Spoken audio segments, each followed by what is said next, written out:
The Great Hall of the Galactic Council was the largest room in the known galaxy. It was shaped like a giant bowl, with thousands of seats curving up the walls. 143 different alien species sat in those seats. Some had 4 arms. Some had no arms at all. Some breathed water. Some breathed gases that would kill a human in seconds. But on this day, every single one of them was looking at the same place. They were looking at the small bench at the bottom of the bowl. They were looking at one human woman. Her name was Ileana Vasquez. She was the human ambassador to the council. She was 64 years old. Her dark hair had streaks of gray. Her left hand shook a little when she was tired. She had been tired for many years now. She wore a simple dark suit and no jewelry. She sat alone on the bench. No other humans were allowed in the room today. The council had ordered it. At the top of the room stood the speaker of the council. His name was Venek Ix. He belonged to the oldest species in the galaxy, a tall, thin people called the Shothari. They lived for 900 years. They never raised their voices. They never showed strong feelings. Venek Ix was over 600 years old. He had seen many things, but today, he was about to do something his species had not done in 12,000 years. He was about to declare a war. Venek Ix lifted a thin paper in his long blue fingers. The room became quiet. Even the breathing tubes of the gas-breathing aliens seemed to slow down. He began to read. His voice was soft, but every speaker in the Great Hall carried it to every ear. He spoke of crimes. He said the humans had built secret weapons. He said the humans had made their soldiers stronger, using forbidden science. He said the humans had built 3 large bases far past their borders, in dark places where no council ship could see. He said the humans had broken many treaties. He said the humans were a danger to the peace of the galaxy. Then he spoke the words that no species had heard for many lifetimes. He said the council was now at war with the human confederacy of Sol. He said the war would not end until humanity was reduced to a state before space travel. He gave the humans 1 cycle, which was about 1 Earth year, to lose all their ships, all their stations, and all their advanced tools. If they did not agree, the council fleets would do it for them. The room waited. Every eye looked down at Ileana. The council had done this many times before. They had declared softer punishments on other young species. Every time, the species had begged. Every time, they had cried. Every time, they had asked for mercy. The council expected the human ambassador to do the same. Ileana sat very still. She looked at the paper in front of her. She looked at her shaking hand. Then she looked up at Venek Ix, and she smiled. It was not a big smile. It was small. It was tired. It looked almost grateful, like a person who had been holding a heavy bag for a long, long time, and was finally allowed to put it down. At last, she said. Her voice was soft, but the speakers carried it to every corner of the bowl. She stood up. She gathered her papers neatly. She tucked them under her arm. She bowed to the council in the exact way the rules said she must. Not too deep, and not too shallow. Then she turned and walked out of the Great Hall. Her footsteps were the only sound. The doors at the back of the room slid open. They slid shut behind her. The room stayed quiet for a long time. On the second seat of the third ring, a Threx admiral named Sir Veckel watched the doors close.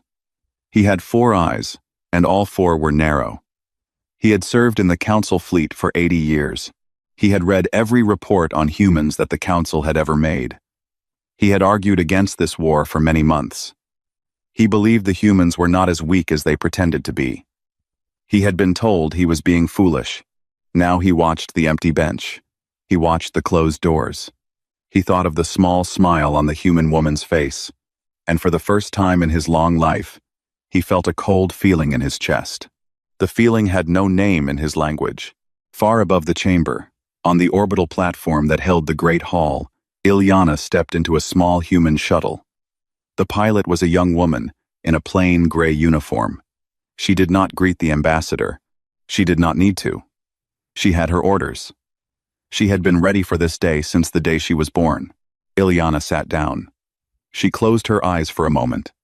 She thought of all the years. 60 years of pretending. 60 years of bowing and smiling and saying yes to laws that were chains. 60 years of secret meetings in dark rooms, of plans inside plans, of children raised on whispered promises that one day, the cage would open. She opened her eyes. She took out a small black device from her pocket. It had only one button. She pressed it. The device sent a single message across the dark space between the stars. The message was only 2 words long. It was not in any language the council could read. It was in an old human tongue. And the words were simple. Harvest is ready. The shuttle's engines came to life. The little ship pulled away from the council platform. It turned toward the deep dark, toward the long road home to Earth. Ilyana looked through the small window at the stars. She was still smiling, and in many places far from the Great Hall, in places the council did not know about, other humans were getting the message. A shipyard worker in the cold rocks of Ceres looked up from her tools. An old admiral on a farming planet put down his cup of tea. A scientist in a hidden lab smiled the same small smile. A grandfather reading to his grandchildren stopped, kissed them on the head, and stood up. A young pilot in a hidden hangar climbed into a ship that did not officially exist. All of them were thinking the same thing. At last, back in the Great Hall, the council had still not moved. Venek Ix, the old speaker, finally lowered the paper in his blue hand. He looked at his fellow elders. He saw on their faces the same thing he felt in his own old chest. They had expected fear. They had received a smile. They had expected begging. They had received a polite bow. They had expected weeping. They had received 2 soft words. Something was wrong. Something had been wrong for a very long time, and they had not seen it. Send the fleet, Venek Ix said quietly. His voice was not as calm as before. Send it now. The plan must not wait. On the high seats of the chamber, the elder Shothari nodded. The order went out. Across many star systems, the great council fleet began to gather. 300 warships, the largest force in 4,000 years. They would move on Earth. They would teach the humans, as so many young species had been taught, that the council's word was law. That was the council plan. It was a plan that had worked 117 times before. This time, it would not work. For Admiral Cervical knew, deep in his careful old heart, that something was very, very wrong. He had spent the last 4 years studying every word humans spoke. He had read their old books. He had watched their old films. He had seen something in them that the other council elders did not see. He had seen a people who could lie with their whole body, with their whole heart, with their whole life, if the lie was big enough and the prize was great enough. He had seen this in their stories. He had seen this in their history. He had once tried to warn the council. They had told him he was being silly. Humans, they had said, were a small and simple people, easily handled, easily reduced. And so, with a heavy heart, Admiral Cervical boarded his great ship, the Patient Star, and gave the order to lead the fleet to Earth. He did not know what was waiting for him. He only knew that whatever it was, the council had earned it. They had pushed and pushed for 60 years, and a tired old human woman had smiled at last, and somehow, that smile felt to him like the moment before a great wave breaks on a stone shore. He would not be wrong. To understand why Ilyana Vasquez smiled, one had to go back. Back 60 years, to the day humans first met the Galactic Council. Back to a young woman in her 20s with sharp eyes and a quick mind, who was sent as a junior helper to the human team that joined the council for the first time. In those days, Ilyana was full of hope. The humans had just learned how to travel between stars. They had reached out into the dark, and the dark had answered. The council had come to greet them. The council ships were huge and beautiful. The council leaders were calm and wise. They spoke of peace. They spoke of trade. They spoke of one big family of stars. The humans were given a place at the council. They were given laws to follow. The laws were many and strict. Humans could not build certain kinds of weapons. Humans could not study certain kinds of science. Humans could only travel along marked roads in space. Humans had to share all of their new ideas with the council, before using them. The leaders of Earth signed the papers. They were thankful. They thought the rules were fair. They thought the rules were the price of peace. Ilyana, in those days, thought so too. But she was a careful young woman. She liked to read old papers. She liked to ask questions.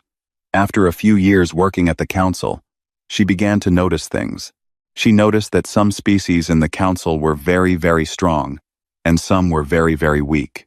The strong species were the old ones. The weak species were the younger ones. There seemed to be no middle. She started to read the histories. Not the public histories the council shared in school books. The old papers, in dusty corners of the great library on Velirax Prime. The old reports. The old votes. Things that were not hidden, but were boring enough that no one looked at them. And there she found the pattern. Every young species, when it joined the council, was given rules. The rules were always for good reasons. To protect peace, to stop danger, to help the species grow safely. But over time, more rules were added. New crimes were found. New punishments were given. Slowly, very slowly, the young species lost more and more of what made them strong. Their fleets shrank. Their science slowed. Their numbers stopped growing. After 200 or 300 years, they were small and quiet and gentle, and they did whatever the council asked. The council had a word for this. They called it gentling, like training a wild animal until it would eat from your hand. Ilyana saw what was coming for humans. She saw it clearly. She was 27 years old, and she sat alone in the dusty library and cried. Then she dried her eyes. She copied her notes. She took them home to Earth. She thought no one would believe her. She was wrong. The leaders of Earth listened. They had been worried too. They had felt the chains tightening, year by year, rule by rule, but they did not know what to do. The council was too big. The council was too strong. To fight the council openly would mean death. To run away was not possible. There was no place to run. It was a man named Admiral Daniel Okoro who first said the words. He was an old soldier with a kind face. He said them in a quiet meeting in a small room under the city of Geneva. He said, "We will not fight them. We will not run from them. We will pretend." "Pretend what?" someone asked. "Pretend to be what they want us to be," said the Admiral. "Pretend to be slow. Pretend to be small. Pretend to be tame. We will smile and bow and sign every paper they give us. And while we are smiling, we will build the things they think they have stopped us from building. We will build them where they cannot see. We will build them in the dark places between the stars. We will build them for so long and so well that when the day comes, when they finally drop the mask and show us the chain, we will be ready." There was a long silence in the small room. Then the leaders of Earth, one by one, agreed. This was the start. This was the day the great pretending began. It was 60 years before Venek Ix would stand in the Great Hall and read his paper. 60 years was a long time. But for what humanity planned to do, 60 years was barely enough. The plan was simple, but it needed many people. It needed honest faces and silent hearts. It needed scientists who would publish slow, weak papers in front of the council and do their real work in hidden labs. It needed builders who would build pretty empty stations for the council to inspect, and real fortresses where no one was looking. It needed soldiers who would train in old uniforms with old rifles, and then, in private hours, train with weapons the council had never imagined. It needed parents who would teach their children two histories, the public one and the true one, and trust those children to keep the secret. And it needed leaders, diplomats who could go to the council year after year and lie with a smile and never break. Ilyana Vasquez was the youngest of those leaders. Many things were done in those 60 years. The humans built two civilizations on top of each other. The visible one looked exactly the way the council wanted. Slow ships, old factories, friendly farming worlds, polite ambassadors who always agreed. The hidden one was different. It lived in hollowed-out asteroids, in fake debris fields, in the deep cold around dead stars. It built ships of strange shapes. It studied things the council had banned thousands of years ago. It made weapons no council mind had ever dreamed of. There was a key idea in the hidden program. The humans had been cut off from the Council's shared science. So the humans had to invent new science of their own. Without committees, without rules, without the safe and slow path the Council loved. The hidden human scientists worked like the wild inventors of old Earth. The ones who built airplanes in barns and rockets in deserts. They tried things that should not work. Sometimes they died. Sometimes they made wonders. Most of all, they made weapons. But not the kind the Council was watching for. Not bigger guns. Not faster missiles. Different things. Things that broke the rules of how war was supposed to be fought. Things designed for one job, and one job only. To break a fleet that had ruled the galaxy for 12,000 years. All through this time, Ilyana climbed the ranks. She married Daniel Okoro's son. She had 2 children. She lost her husband to an accident in space. She kept working. She became the chief diplomat. She became the ambassador. She bowed and smiled at every council session. She signed every new rule. She apologized for every false crime. She let them think she was weak. She let them think humanity was almost broken.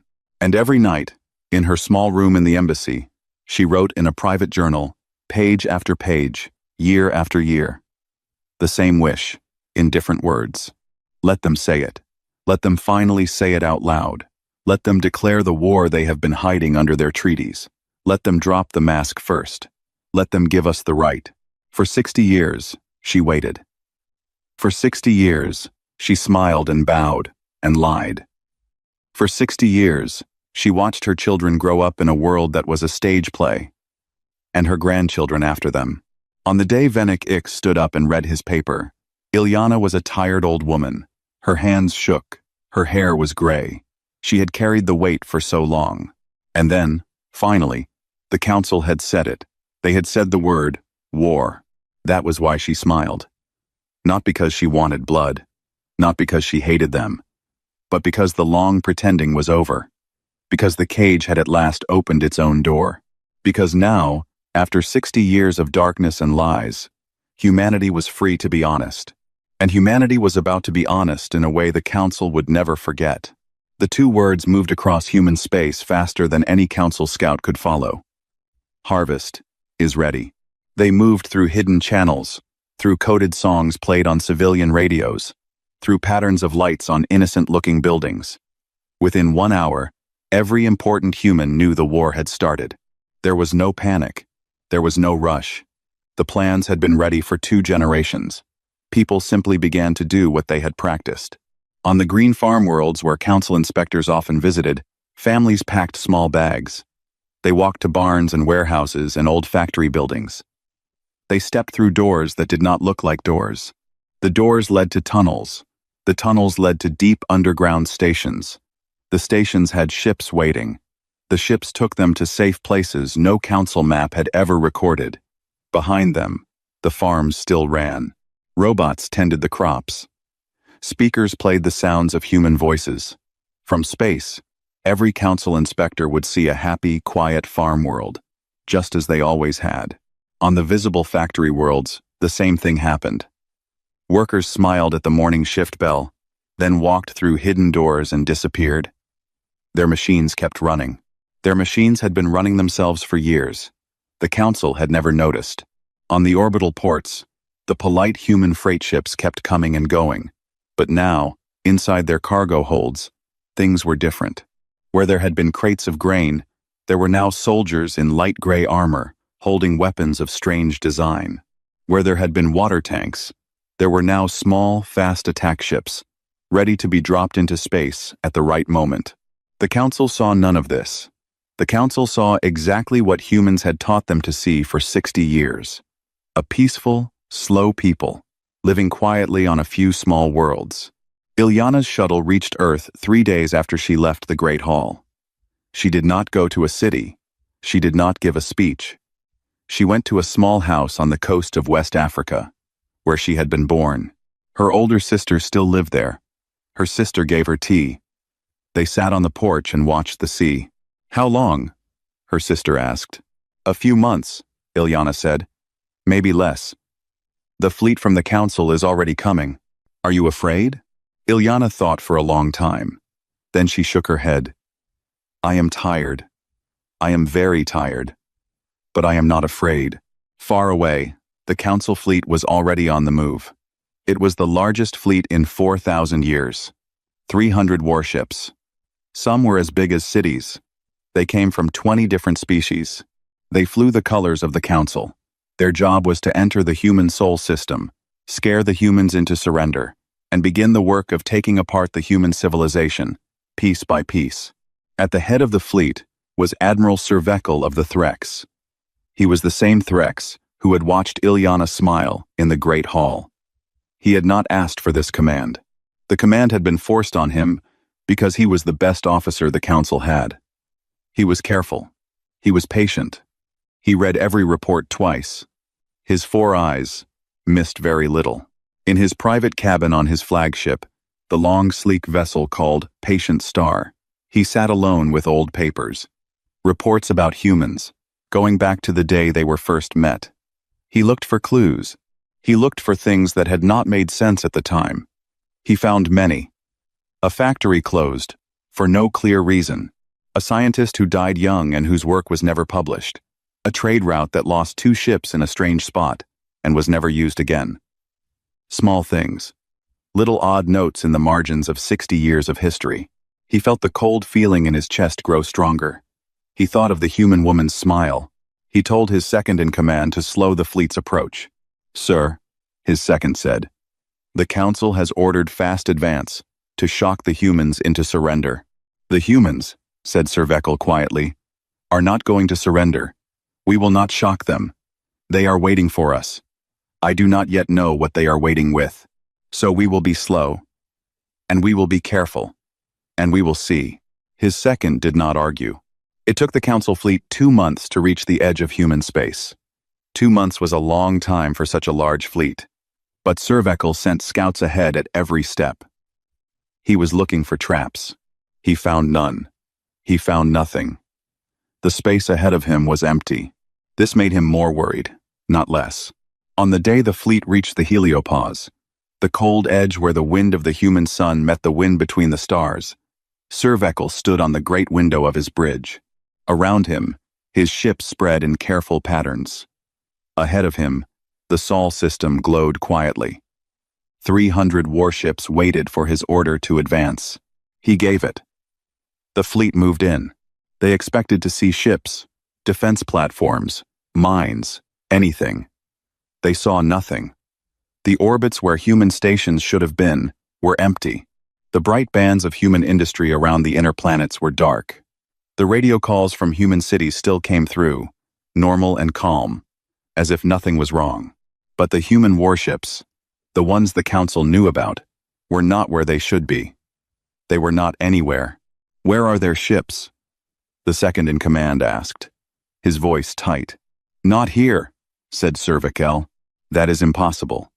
Our scans show no ships within 1 billion kilometers of any major human world.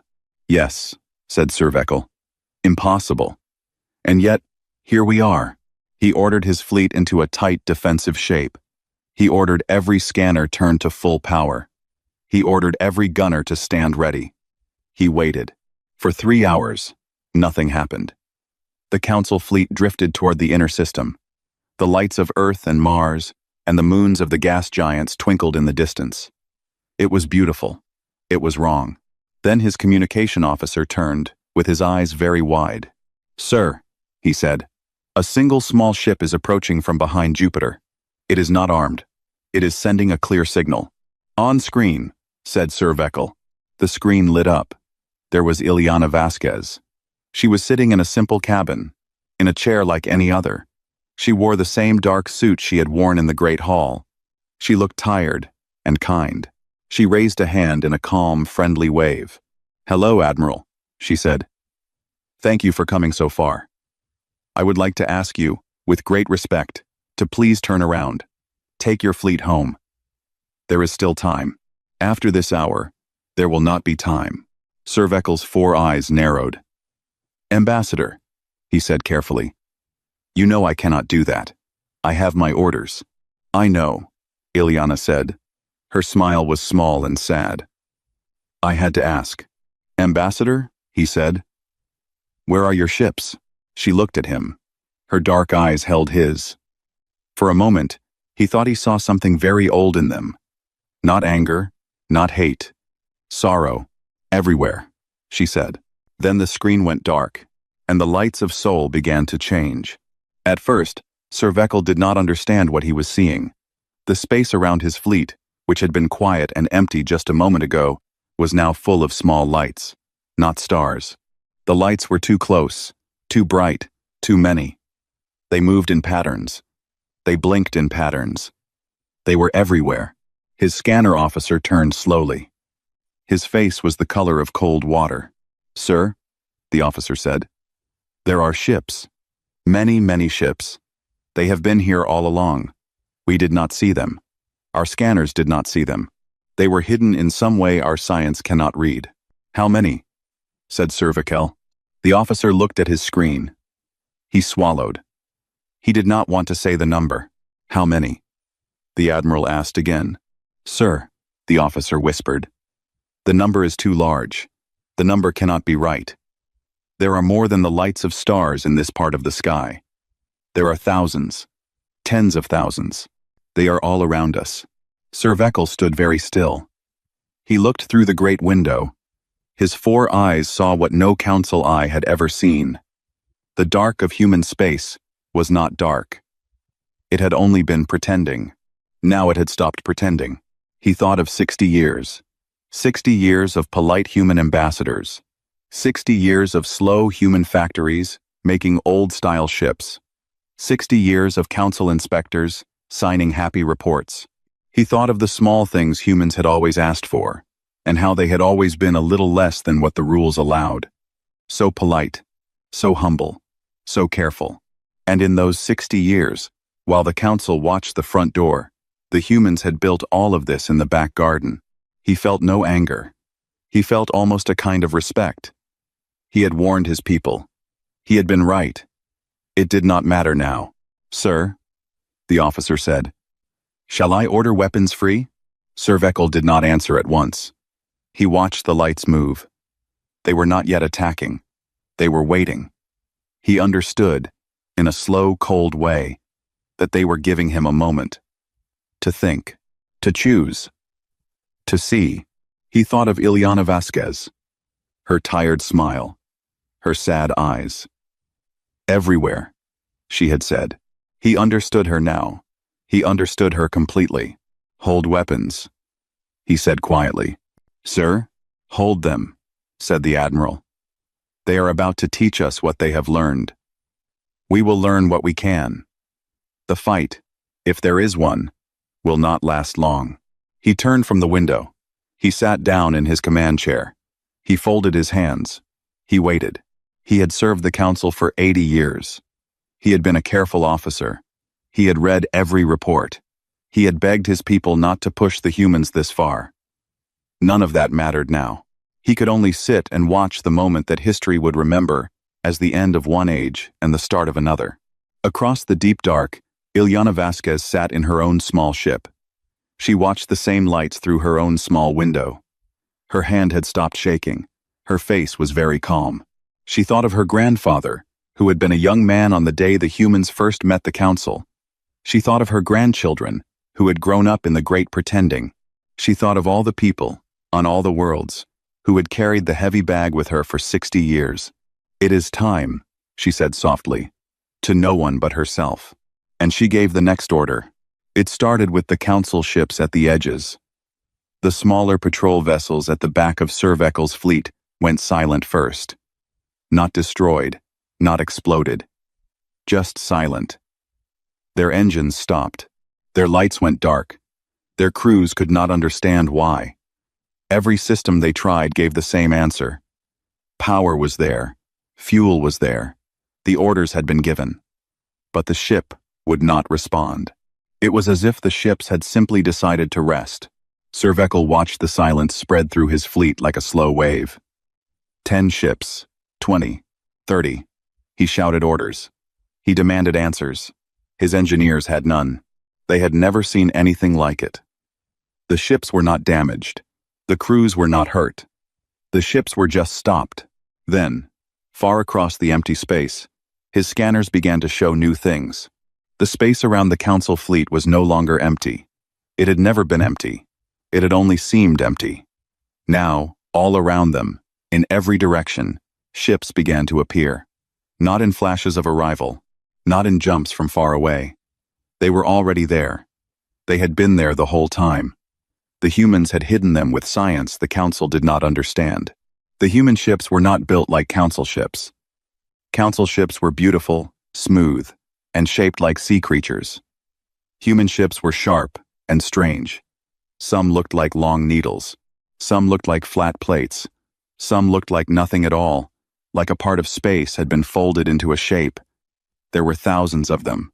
Survekel did not panic. He had not panicked once in his 80 years. But he understood, in that moment, that he had brought his fleet into a death. He gave the order to fight. The battle that followed was not really a battle.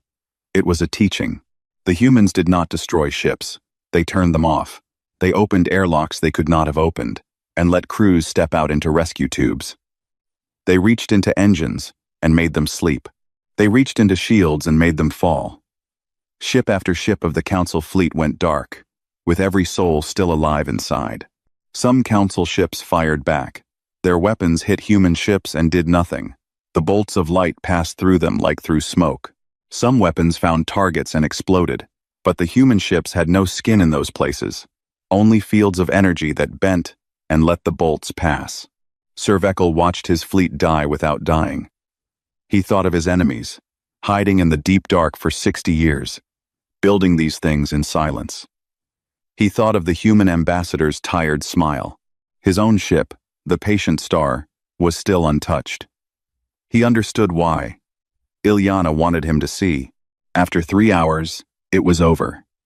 300 Council warships floated, dark and quiet. Their crews were safe. Their guns were cold. Most of them had never even gotten a clean shot. The largest fleet in 4,000 years was now a field of sleeping metal. Then a single human ship slid up next to the Patient Star. A docking tube reached out. A woman in a gray uniform walked aboard. She was not Ilyana. She was a captain named Mei Tanaka. She was polite. She bowed in the Threx way, which surprised the Admiral very much. "Admiral," she said in his own language, "on behalf of the human people, I ask for your surrender. Your crews will not be harmed. Your ships will be returned, in time. We have no wish to keep them. We have no wish to keep anything that is yours." Survekel looked at her for a long moment. Then he gave his sword, the symbol of his command, into her hands. "What will you do now?" he asked. "We will end the cage," she said simply. While the Council waited in shock for news of its great fleet, news that did not come, the humans moved. They moved fast. They moved everywhere. There were many things in Council space that humans had been planning to break for 60 years. The Council kept records of all the rules placed on every species. Those records were stored in great archive moons, deep in old core systems. Human ships went to those moons. They did not destroy the records. They copied them. Then they wiped them. Across the galaxy, the chains began to fall. The Council had small enforcement stations near the worlds of every gentled species. These stations watched for forbidden science, for forbidden weapons, for population growth past Council limits. They reported everything to the Council. They could destroy a city if a forbidden ship was built there. Human ships went to these stations, one by one. They turned off their guns. They opened their hatches. They sent the workers home. At each station, the humans broadcast a short message in many languages. "Your watcher is gone. Your rules are over. We will not replace them. We will not stay. Build what you wish to build. Become who you wish to become. We are not your masters." On a small green world called Keth, far from the human core, a young engineer named Tuan Sai watched her sky change. The Council enforcement station that had hung over her people for 400 years went dark. A single human destroyer flew past it like a needle through cloth. The destroyer sent the message in 70 languages. Then it flew on. Tu and Sai stood on a hillside near her home, looking up. The Cathari were a small people with soft fur and large, gentle eyes. 400 years ago, the council had voted that the Cathari could not have nuclear power. The council had said the Cathari were not ready. The Cathari had begged for it. The Cathari had prayed for it. The Cathari had been told no, no, and again no, for 400 years. Tu and Sai watched the human ship vanish into the dark. She did not understand all of what had happened, but she knew her sky had changed. She put her hands over her face. She wept. She did not entirely know why. Around the galaxy, hundreds of young species had moments like this. Some celebrated, some panicked, some did not believe what was happening. A few, fearing the new power of the humans, ran into the arms of the dying council and begged for help. The council could give none. The council was breaking apart. In the Great Hall, where Venek Ix had read the war paper, the council members shouted at each other for the first time in 9,000 years. The old species, the gentle gardeners, were in shock. They cried out that the humans must be stopped. They cried out that the humans were a danger. They cried out that the humans would replace them and become the new chains. But the younger species in the council, the ones still under rules of their own, looked at each other in a new way. They had heard the human messages. They had seen the chains falling on their cousins. Some of them stood up and walked out of the Great Hall. They did not return. After 11 months of careful war, Ilyana Vasquez came home to the Great Hall one more time. She came alone again, just as she had on the first day. She walked the same path to the same bench. She sat in the same place. This time, the Great Hall was half empty. Venek Ix was still there. He looked older. His blue skin had gone gray at the edges. He had aged 10 years and 11 months. He stood up slowly. He waited. Ilyana looked at him. Her hands no longer shook. Her face was calm. She did not smile. "Speaker," she said gently, "I have come to ask you to end the war. You have already won it," he said. His voice was thin. "Yes," she said, "but you have not yet lost it. There is a difference. Today, I would like to make sure you understand that difference. We are not here to take your seat. We are not here to take your place. We are not here to be your new gardeners. We came to break the cages. The cages are broken. We are going home." There was a long, long silence in the half-empty room. Then Venek Ix, slowly, very slowly, lowered his head. The peace was strange. There were no parades. There were no great speeches. There were no songs of victory. The humans went home as quietly as they had gone to war. Their fleets came back into hidden ports. Their soldiers took off their armor. Their great hidden civilization, built in 60 years of silence, stepped out into the open at last. For the first time in human history, no one had to pretend. The old council was dissolved by its own surviving members. They voted, with sad, slow voices, to end the body that had ruled the galaxy for 12,000 years. In its place, they built something new. It had no enforcement fleet. It had no power to declare war on a member species. It had no power to make rules about science or population or weapons. It was a meeting place, a talking place, nothing more. Humanity took a single seat in this new meeting place. Just one seat, like every other species. Ilyana herself cast the first human vote. The vote was on whether the new body should have any power to punish a member species. She voted no. The new body had no such power. By her own hand, she made sure of it. After the vote, she stepped down as ambassador. She was 65 years old now. She went home to her sister's house on the coast. She walked on the beach in the mornings. She read books in the afternoons. She wrote letters to old friends in the evenings. She was, at last, allowed to rest. The galaxy did not become a paradise. Ilyana had never thought it would. The freed species struggled in many different ways. Some of them, who had been gentled for thousands of years, did not know what to do with their new freedom. They stood blinking in the sunlight, like people coming out of a long cave. Some of them built wonders. Some built terrible things. Some built nothing at all and waited, hoping someone would come and tell them what to do. No one came. The humans had gone home and stayed there. On Keth, the small green world, The Cathari spent 10 years arguing about whether to build nuclear power. There were many fights. There were 2 small wars between cities. 3,000 Cathari died in those wars. It was a terrible time. Then the arguments cooled. The Cathari built their first nuclear plant. They learned. They made mistakes. Some of their mistakes hurt people. They learned more. They built better plants. They began to make their own discoveries, things no council mind had ever thought of, because the Cathari minds were not like council minds. Tuan Sai, the young engineer, became an old engineer. She lived to see her people walk on their first moon. She wept again on that day, the same way she had wept the day the human ship freed her sky. By then, she understood the tears better. In her old age, she was visited by a young human historian named Demetrius. He had traveled the galaxy, collecting stories of the war and the freedom that came after.